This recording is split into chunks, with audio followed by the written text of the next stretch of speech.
বিএনপির শর্তে রাজনীতিতে ফিরছে আওয়ামী লীগ, শেখ হাসিনার অনড় অবস্থান, রাজনৈতিক মহা বিস্ফোরণ। গুজব হোক আর যাই হোক না কেন, আওয়ামী লীগ যে ফিরছে, আওয়ামী লীগ ফেরা বলতে কিছু নেই। আওয়ামী লীগ আছে, আওয়ামী লীগ ছিল, আওয়ামী লীগ থাকবে, কিন্তু আসলে আর্টিফিশিয়ালি আওয়ামী লীগকে এই মুহূর্তে বাংলাদেশের রাষ্ট্র ব্যবস্থা নিষেধ করে রেখেছে। সেই নিষেধাজ্ঞা থেকে ধীরে ধীরে ফরমাল রাজনীতিতে অবস্থান নেওয়ার বিষয়টি যেভাবে হোক, গুজব বলুন আর যাই বলুন না কেন, ভেতরে ভেতরে বুদবুদ চলছে। 5 অগাস্টের সেই ঐতিহাসিক পট পরিবর্তনের পর কেটে গেছে বেশ কিছু সময়, কিন্তু বাংলাদেশের রাজনৈতিক আকাশে এখনো মেঘ কাটেনি, ধোঁয়াশা যেন আরো বাড়ছে।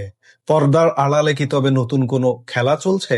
দেশের অন্যতম বৃহৎ দল আওয়ামী লীগকে মাঠে ফেরাতে বিএনপি নাকি নিজেই দিয়েছে বিশেষ শর্তযুক্ত এক গোপন প্রস্তাব, আর সেই প্রস্তাবে ভারতের নীতি নির্ধারকদের চোখ কপালে। বাংলাদেশের রাজনীতিতে তোলপাড়, কিন্তু সবচেয়ে বড় চমক দেখালেন খোদ শেখ হাসিনা। বিএনপির সেই লোভনীয় প্রস্তাব নাকি এক ফুৎকারে উড়িয়ে দিয়েছেন তিনি। কি ছিল সেই প্রস্তাবে? কেন বিএনপি চাইলো আওয়ামী লীগ মাঠে ফেরুক, আর কেনই বা শেখ হাসিনা বললেন সাফ না? এই মুহূর্তের ভিডিওতে আমরা উন্মোচন করব পর্দার আড়ালের সেই ত্রিমুখী রাজনৈতিক গুজবের সমীকরণ। আমি বিষয়টাকে গুজব বলছি, কিন্তু গুজব থেকেই সত্যের উৎপাদন হয় কিন্তু অনেক সময়। কাজেই আপনি ধরে নিতে পারেন এটি গুজব কিংবা সত্য। বাংলাদেশ ও ভারতের রাজনৈতিক বিশ্লেষকদের নজর এখন ঢাকার ওপর। 5 অগাস্টের পর দীর্ঘ সময় পার হয়ে গেছে, দল হিসেবে আওয়ামী লীগের ভবিষ্যৎ কি, আর আদৌ মাঠে ফিরতে পারবে কিনা তা নিয়ে জল্পনা কল্পনার শেষ নেই। এখনো দলটির মাঠে ফেরার প্রক্রিয়াটি পুরোপুরি ঝুলেই রয়েছে। তবে রাজনীতিতে যা সামনে দেখা যায়, পেছনে ঘটে তার উল্টোটা। নির্ভরযোগ্য সূত্র ও রাজনৈতিক বিশ্লেষকদের কাছ থেকে উঠে আসছে এক চাঞ্চল্যকর তথ্য। আওয়ামী লীগ নেতাদের দেশে ফেরা এবং রাজনীতিতে পুনরায় সক্রিয় হওয়ার পেছনে প্রধান বাধা নাকি আইনি বা প্রশাসনিক নয়, বরং প্রধান বাধা হয়ে দাঁড়িয়েছে বিএনপির দেওয়া কিছু সুনির্দিষ্ট শর্ত সাপেক্ষ প্রস্তাব। হ্যাঁ, ঠিকই শুনেছেন। যে বিএনপি এতদিন আওয়ামী লীগের কঠোর বিরোধিতা করেছে, তারাই এখন কিছু শর্তের বিনিময়ে আওয়ামী লীগকে স্পেস দিতে চাইছে। কিন্তু কেন? চলুন এক নজরে দেখে নেওয়া যাক বিএনপির সেই অলিখিত প্রস্তাবের মূল কৌশলগত সমীকরণ আসলে কি ছিল। অনুসন্ধান বলছে, বিএনপির হাই কমান্ডের পক্ষ থেকে সম্প্রতি আওয়ামী লীগের শীর্ষ নেতৃত্বের কাছে একটি অলিখিত রাজনৈতিক প্রস্তাব পাঠানো হয়েছে। এর পেছনে রয়েছে 3টি মূল চাল। প্রথমত, নির্বিঘ্ন ক্ষমতার গ্যারান্টি। বিএনপি চায় আগামী 5 বছর যেন তারা নির্বিঘ্নে ক্ষমতায় থাকতে পারে এবং আওয়ামী লীগ তাতে কোনো বড় ধরনের বাধা সৃষ্টি করবে না, অর্থাৎ ক্ষমতার মসনদ সুরক্ষিত রাখা। দ্বিতীয়ত, আইনি ও রাজনৈতিক স্বস্তি। আওয়ামী লীগ যদি এই শর্ত মেনে নেয়, তবে দলটির ওপর থাকা সব ধরনের আইনি ও প্রশাসনিক বাধা, মামলা হামলার চাপ দ্রুত তুলে নেওয়ার আশ্বাস দিয়েছে বিএনপি। তৃতীয়ত এবং সবচেয়ে গুরুত্বপূর্ণ, জামায়াত ও এনসিপি কে মোকাবেলা করা। বিএনপি চাইছে আওয়ামী লীগ মাঠে ফেরুক এবং রাজনৈতিকভাবে জামায়াত ইসলামী ও এনসিপির মুখোমুখি অবস্থানে দাঁড়াক। ভেবে দেখুন কি নিখুঁত চাল। বিএনপির নীতি নির্ধারকদের একটা বড় অংশ মনে করছে, আওয়ামী লীগ মাঠে নামলে স্বাভাবিকভাবেই তারা জামায়াত ও এনসিপির মুখোমুখি অবস্থানে চলে যাবে। ফলে জামায়াত ও এনসিপি তখন আওয়ামী লীগকে প্রতিরোধ করতে ব্যস্ত হয়ে পড়বে, আর এই ত্রিমুখী লড়াইয়ের সুযোগে ক্ষমতার মূল কেন্দ্রে থাকা বিএনপি দীর্ঘমেয়াদে এক ধরনের রাজনৈতিক স্বস্তিতে থাকবে। শত্রুকে দিয়ে শত্রুকে ঘায়েল করার এর চেয়ে বড় রাজনৈতিক কৌশল আর কি হতে পারে? কিন্তু গল্পের টুইস্ট এখানে, বিএনপির এই হিসাব নিকাশ খোদ শেখ হাসিনার টেবিলে পৌঁছানোর পর যা ঘটলো তা হয়তো বিএনপির থিঙ্ক ট্যাঙ্ক ভাবতেও পারেনি। আওয়ামী লীগের উচ্চ পর্যায়ের একাধিক বিশ্বস্ত সূত্র নিশ্চিত করেছে, বিএনপির এই শর্ত সাপেক্ষ প্রস্তাব সাবেক প্রধানমন্ত্রী ও আওয়ামী লীগ সভাপতি শেখ হাসিনার কাছে পৌঁছানো হলে তিনি তা সরাসরি, অর্থাৎ সাফ নাকচ করে দিয়েছেন। শেখ হাসিনার এই অনড় অবস্থানের পেছনে একটা গভীর বার্তা রয়েছে।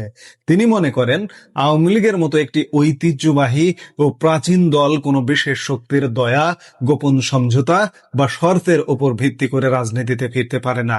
দলের কোটি কোটি নেতাকর্মী এবং বিশাল জনসমর্থনই তাদের মূল শক্তি।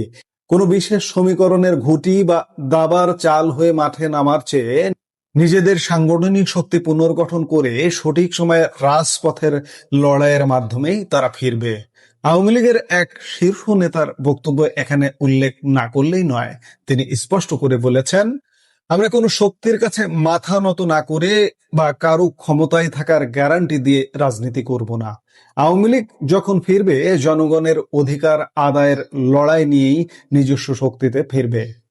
শেখ হাসিনার এই প্রত্যাখ্যানে কিন্তু খেলা শেষ হয়ে যায়নি, বরং এই প্রস্তাবের পর বিএনপির ভেতরে শুরু হয়েছে তীব্র চুলচেরা বিশ্লেষণ আর নতুন আতঙ্ক, যাকে রাজনৈতিক ভাষায় বলা হচ্ছে পোল্টি আতঙ্ক।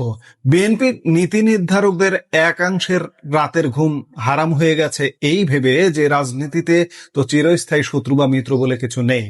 যদি আওয়ামী লীগ কোনোভাবে শর্ত মেনে রাজনীতিতে ফিরে আসার সুযোগ পেয়ে যায় এবং তারপর যদি তারা জামাত ও এনসিপির সাথে গোপনে হাত মিলিয়ে ফেলে, অর্থাৎ বিএনপিকে মাইনাস করার জন্য যদি তারা উল্টো পোল্টি মারে, তবে বিএনপি তো মহাবিপদে পড়বে। এছাড়া আরেকটি ভয়ও রয়েছে, আওয়ামী লীগকে রাজনীতিতে ফেরার সুযোগ করে দিলে জামায়াত ও এনসিপি বিএনপির ওপর চরম ক্ষুব্ধ হতে পারে। ক্ষমতার সমীকরণে তারা এখন বিএনপির হাত ছেড়ে উল্টো আওয়ামী লীগের দিকে ঝুঁকে পড়বে কিনা, এই জটিল ত্রিমুখী সমীকরণ এখন বিএনপিকে ভাবিয়ে তুলছে। দর্শক, দক্ষিণ এশিয়ার রাজনীতিতে একটা কথা খুব প্রচলিত, এখানে শেষ কথা বলে কিছু নেই। শেখ হাসিনার অনড় অবস্থানের কারণে আপাতত হয়তো এই গোপন সমঝোতা বা নেগোসিয়েশন ভেস্তে গেছে, কিন্তু ক্ষমতার এই মহা সংগ্রামে কে কখন কার বন্ধু হয় আর কে শত্রু তা বলা মুশকিল। এখন দেখার বিষয় শেষ পর্যন্ত কোনো পক্ষ তাদের অবস্থান থেকে সরবে কিনা, নাকি রাজপথের নতুন কোনো নাটকীয় সমীকরণ বাংলাদেশের রাজনীতিকে সম্পূর্ণ অন্য কোনো মোড় দেবে। ভারত ও বাংলাদেশের এই ভূ রাজনৈতিক প্রেক্ষাপটে এই ঘটনার জল কতদূর গড়ায় তা দেখার জন্য আমাদের আরো কিছু সময় অপেক্ষা করতে হবে। যেটি হোক, আওয়ামী লীগ ফিরবে, আওয়ামী লীগ ফিরছে। একটা সরকার চলে গেছে, ইউনূস সরকার কমপক্ষে 5 থেকে 7 বার পড়ে যাবার উপক্রম হয়েছিল। বিএনপি সরকারও কিন্তু হুমকির মুখে, বিএনপি সরকারও কিন্তু যে কোনো মুহূর্তে পড়ে যেতে পারে।